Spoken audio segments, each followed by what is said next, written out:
Do you ever feel like your English is trapped inside a textbook? You know hundreds of words, you get the grammar rules, but when you actually try to speak, it feels like you're a robot. The words come out stiff, unnatural, and slow. You can read, you can listen, but you just can't connect.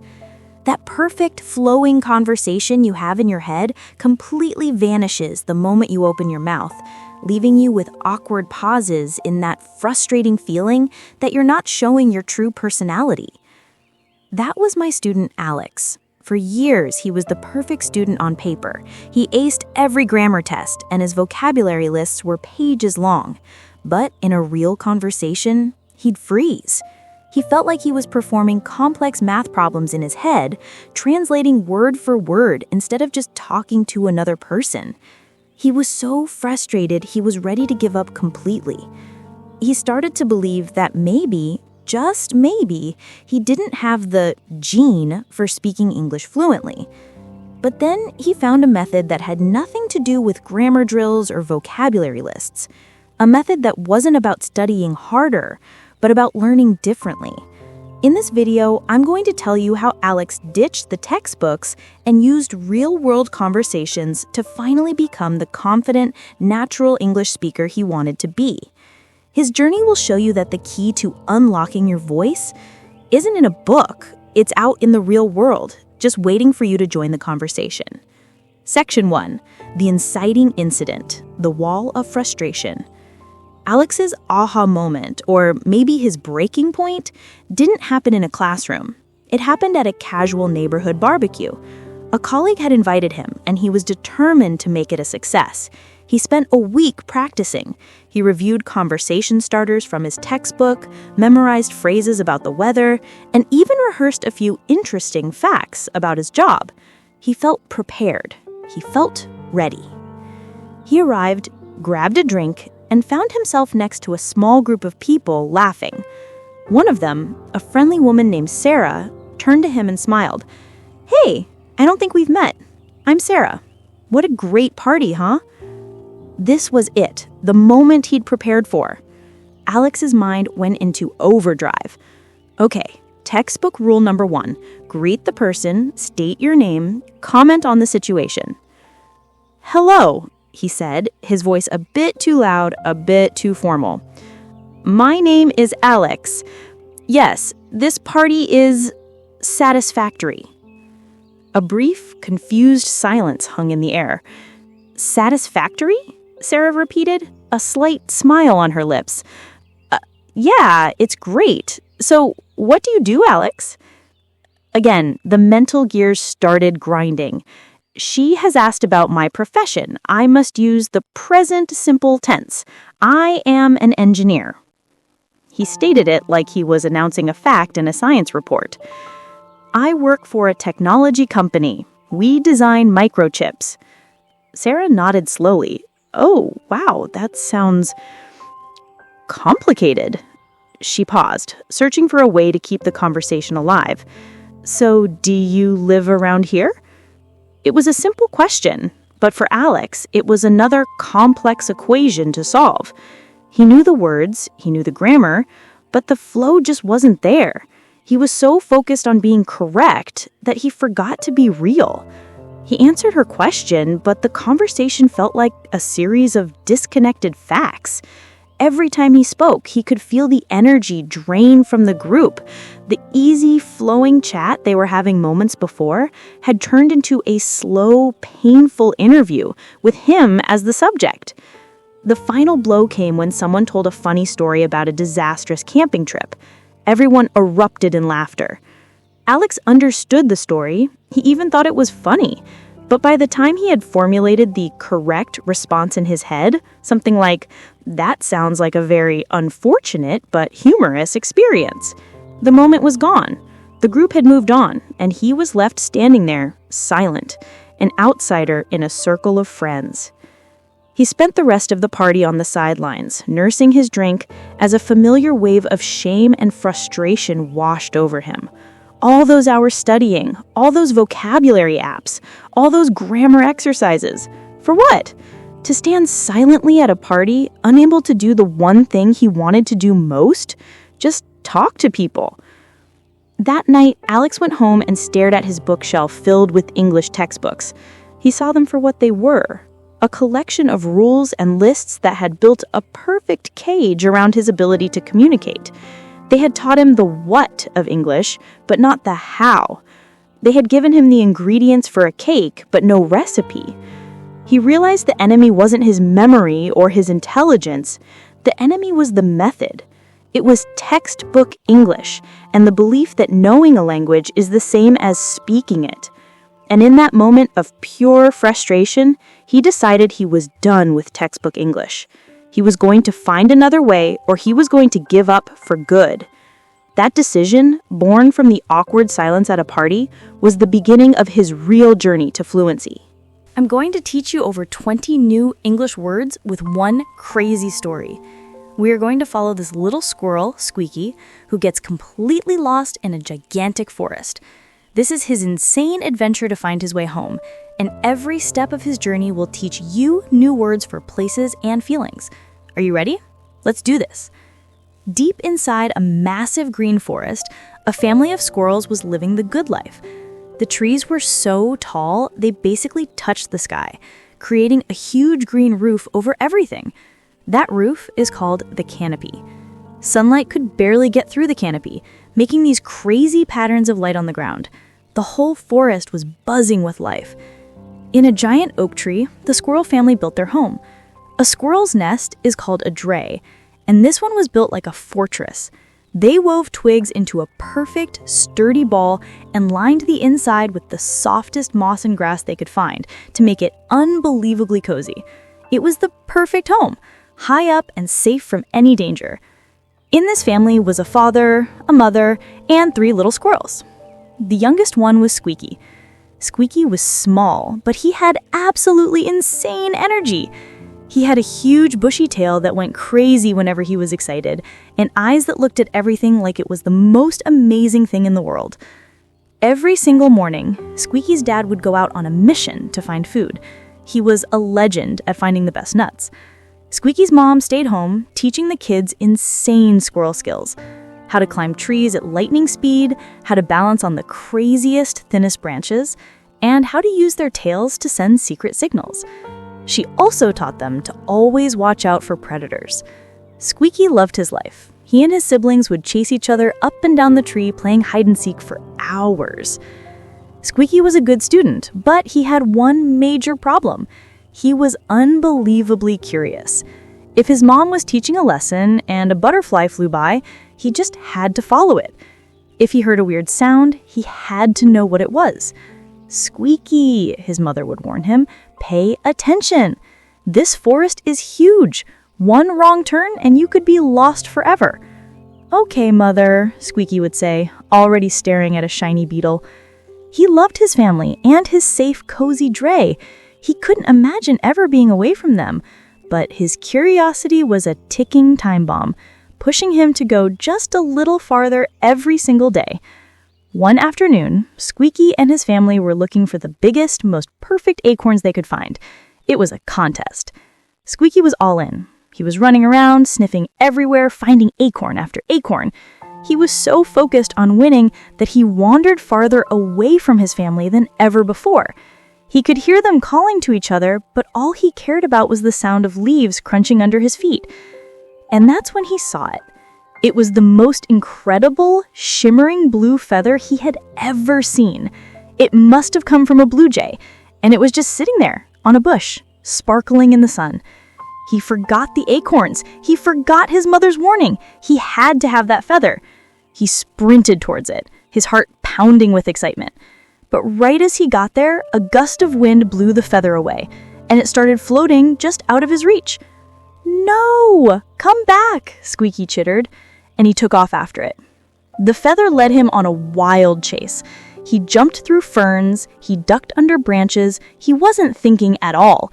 He was just running, his paws flying over ground he'd never seen before. Finally, the feather landed. Squeaky pounced. He grabbed it. It was even more beautiful up close. He couldn't wait to show his family. He tucked the feather away and turned to go back. But when he looked around, He didn't see his giant oak tree. He didn't hear his brother or sister. All he saw were trees. Thousands of them. They all looked the same. A sick, cold feeling hit him. He screamed, "Mother? Father?" Nothing. Only silence. He called again, his voice smaller this time. "Brother? Sister?" Still nothing. The forest that felt like a playground minutes ago now seemed like a terrifying trap. The sun was starting to set.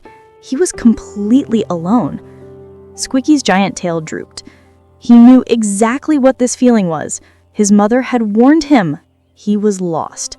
The word felt like a 10-ton weight. Lost. And then came another feeling, 10 times worse. His heart started beating like a drum, but not from excitement. It was fear. He couldn't swallow. His paws were shaking. This horrible new feeling was being scared. Squeaky had never truly been scared before. He was miles from his dray, miles from his family, with no idea how to get back. The blue feather didn't feel like a prize anymore. It felt like the biggest mistake of his life. The journey, or rising action. Encounter 1. The wise owl. Being scared was overwhelming. Squeaky just wanted to give up. But then he remembered what his mom said. Bravery isn't about not being scared.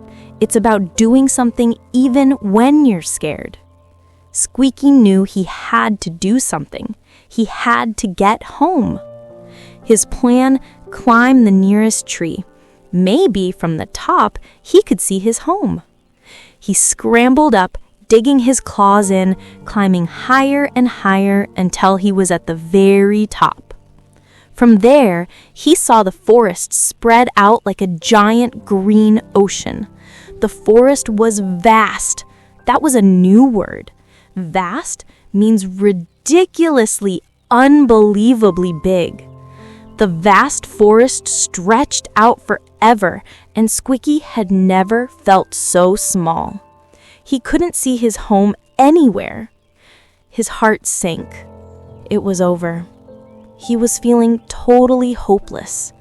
Right as he was about to cry, he heard a sound. Who are you?" Squeaky jumped.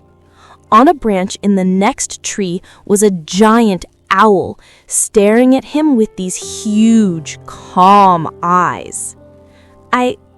I'm Squeaky," he stammered. "And what is a little guy like you doing so far from home?" the owl asked in a low, chill voice. "I'm lost," Squeaky admitted. "I chased a feather, and now I can't find my family. I'm so scared." The owl blinked slowly.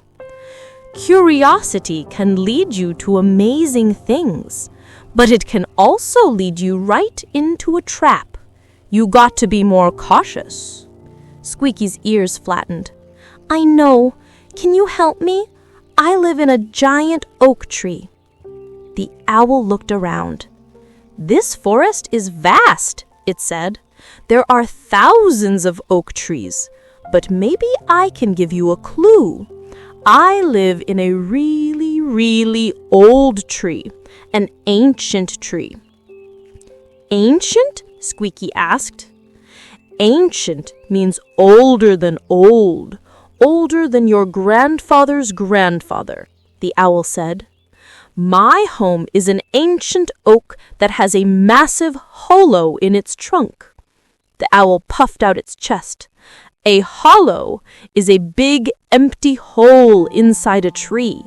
It makes an incredible secret base." Squeaky's eyes got wide. "A hollow? My tree doesn't have a hollow. Our dray is built in the branches." "Ah," the owl hooted. "Then you don't live near me. But I've seen this whole forest. What's near your home?" Squeaky tried to think. "Trees and sometimes I can hear water, a gurgling sound." The owl nodded. "That's a huge clue. There's a river on the east side of the forest. You need to head east." A little spark ignited in Squeaky's chest. The feeling of being hopeless started to disappear. He was starting to feel a little bit hopeful. Hopeful is when you think something good might actually happen. East? Squeaky asked. How do I know which way is east? The sun is setting over there, in the west, the owl said, pointing with a wing. You have to go the exact opposite direction. Go that way and listen for the water. When you find the river, ask someone else for help. Thank you, wise owl, Squeaky chirped. He wasn't home, but now he had a mission. He had a plan. Be careful, the owl called as Squeaky scrambled down the tree. Vast, ancient, hollow. And the most important one, hopeful. He was still scared, but being hopeful felt way better. He held on to that feeling and started his journey east. He was about to scream for his mom when he saw something moving in the meadow, a family of deer. Squeaky froze. He didn't want to scare them. He stayed perfectly still in a small open spot in the woods called a clearing. The mother deer walked slowly towards him. "It's pretty late for a little guy to be out," she said. Her voice was super soft. "I'm trying to find my home," Squeaky whispered. "A beaver told me to look for a meadow. My home is a big oak tree right on the edge of it." The deer nodded. "We come to this meadow every night. It's peaceful, but you always have to be cautious. To be cautious means you are super careful to avoid danger." She flicked her ears. "There are foxes that hunt here." A shiver of fear shot down Squeaky's back. He'd forgotten about other dangers. "I will be cautious," he promised. "Do you know which tree is mine? It has a big dray in it." The deer looked at the line of oaks. "There is one tree that is bigger than all the rest. It has a huge nest of twigs high up in its branches. Is that it?" She pointed with her nose to a massive oak tree. Squeaky looked. His breath caught in his throat. That was it! He recognized a branch that was bent like an elbow. He knew that bark. It was his tree. It was his home. An incredible feeling washed over him. He was so excited. Being excited means you are so full of energy and happiness you can barely handle it. He was so excited he couldn't stand still. "That's it! That's my home!" he squeaked, his tail going 1,000,000 miles an hour. "Oh, thank you, gentle deer, thank you." "I'm glad I could help," the deer said with a calm smile. "Go now. Your family is worried. Be fast and be safe." Squeaky didn't wait. He gave the deer a nod and then he ran. He bolted across the clearing and the edge of the serene meadow straight for his giant oak tree. He felt so happy, so excited, and so thankful for the amazing animals who helped him. The wise owl, the diligent beaver, and the cautious deer. He was finally home. The climax. As Squeaky sprinted towards his tree, his heart was pounding with pure joy. He could smell home. He looked up into the insane tangle of branches, searching for his dray. There it was. Tucked between two massive branches, he could see its round shape against the stars. He was so close. He took a huge breath and let out the loudest scream he could. "Chirreek! Chirreek! I'm home!" For a second, there was only silence. Squeaky's heart stopped. What if they weren't there? But then, an answer, a worried chirp from above. It was his mother. Then another one, his father. Then two more from his brother and sister. He saw movement in the dray, 3 little heads poked out. Then his mother and father scrambled out onto the branch. "Squeaky, is that really you?" his mother yelled, her voice breaking. "It's me! I'm here!" he screamed back. Without waiting another second, he launched himself onto the trunk and started climbing faster than he had ever climbed in his life. He wasn't tired anymore. He was running on pure happiness. As he got closer, his father scurried down to meet him, nudging him and sniffing him to make sure he was okay. When Squeaky finally scrambled onto the main branch, his mother grabbed him in a huge hug. His brother and sister piled on top, all of them chirping and chattering like crazy. An amazing, warm feeling exploded inside Squeaky's chest. The fear, the cold, the feeling of being lost, it all vanished. This was pure happiness. He was completely safe. He felt so relieved. To be relieved is to feel amazing because something terrible has finally stopped. He was so relieved and completely overjoyed, which means extremely, unbelievably happy. He was home. He had completed the challenge. He was finally home. Inside the warm, cozy dray, surrounded by his family, Squeaky felt totally at peace. His mother groomed his fur, and his father curled his tail protectively around everyone. "Oh, Squeaky," his mother whispered, "we were so worried. Where did you go?" Squeaky told them the entire crazy story. He told them about the blue feather and how he chased it without thinking. He described the horrible feeling of being lost and how unbelievably scared he was. Then he told them about the amazing strangers he met. He described the vast forest he saw and the ancient owl with its nest in a hollow. He told them how the owl made him feel hopeful. He told them about the river's powerful current and the diligent beaver building its dam and lodge. He explained how the beaver made him feel optimistic by giving him the clue about the meadow. And he told them about the beautiful, serene meadow and the gentle, cautious deer who showed him the final path home and the insane feeling of being so excited to see his home tree. He pulled the blue feather out. It was a little bent, but still beautiful. He looked at it, then at his family. He realized the feather was just a thing. The most important thing in the world was right here. His father nodded. "You were incredibly lucky, son. You met kind animals, but you also learned a huge lesson. Your curiosity is a superpower, but you have to use it with caution." "I know, Father," Squeaky said. "I'll be more careful, but I also learned it's okay to be scared, and it's always okay to ask for help when you're lost." His mother hugged him again. "That's the biggest lesson of all." Squeaky let out a massive yawn. His insane adventure had wiped him out. He snuggled deep into his bed. He felt safe, warm, and loved. He wasn't lost anymore. He was home.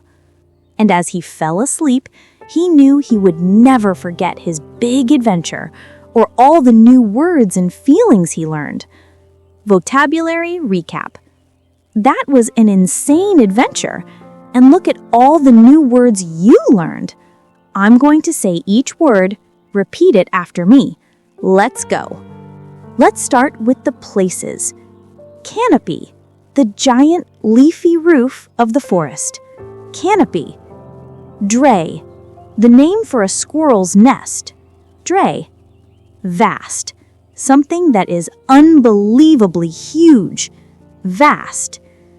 Ancient, something that is crazy old. Ancient. Hollow, an empty space inside something, like a hole in a tree. Hollow. Current, the flow of water in a river. Current. Dam, a wall built to stop a river. Dam. Lodge, what a beaver's home is called. a huge field of grass, meadow. Clearing, an open space in a forest with no trees. Clearing. Next, the words that describe things. Diligent, to work super hard and be careful. Diligent. Cautious, to be very careful to avoid danger. Cautious. Serene, when something is super calm and peaceful. Serene. Finally, let's review all the feelings Squeaky had on his challenge. Lost, the feeling of not knowing where you are. Lost.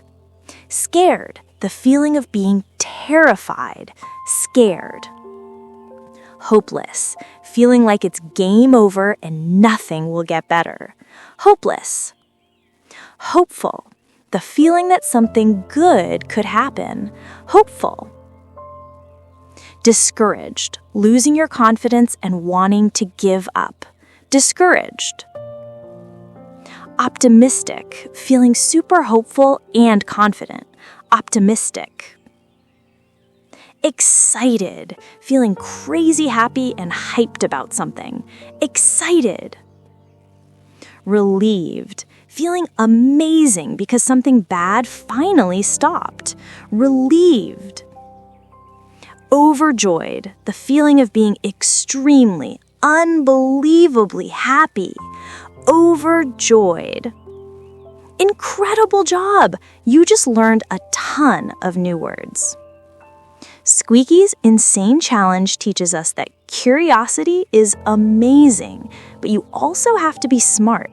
It shows that even when you feel totally lost and scared, you can never give up hope. And the biggest lesson, asking for help is a superpower. Just like Squeaky learned new words, you learned a crazy amount of English words today.